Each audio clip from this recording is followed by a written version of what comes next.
All right, Casey here from The Conscious Builder again, and today I'm just going to expand a little bit on a previous video that we did with regards to HRVs and ERVs. We got a question that came in asking if they should be using an HRV or an ERV in where they live. And my response is really with regards to humidity. So here, I'll explain where we are here in Canada.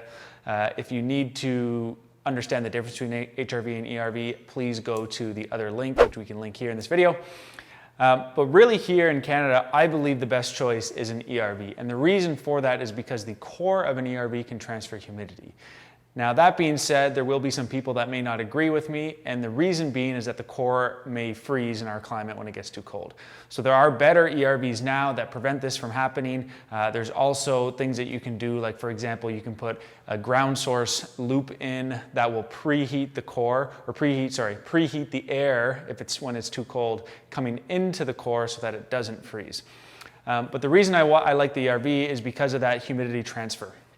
And in our climate, like right now, it's going to be, I think it's going to be 100% humidity today. So it's going to feel like 30 degrees Celsius with the humidity.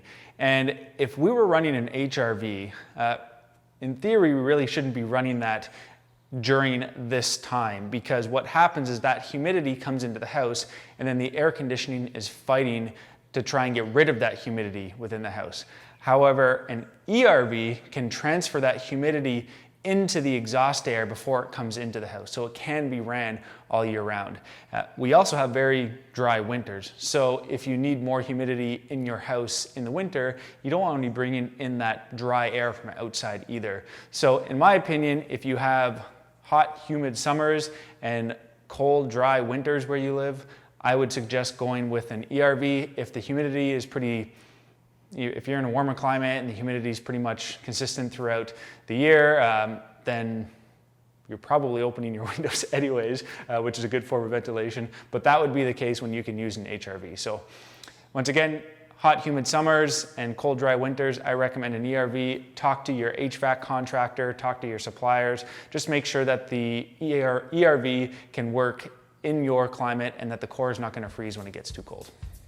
Thanks for watching today's video.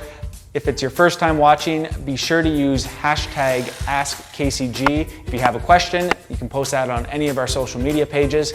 Also, be sure to subscribe so that you can stay up to date with all of our exciting upcoming projects.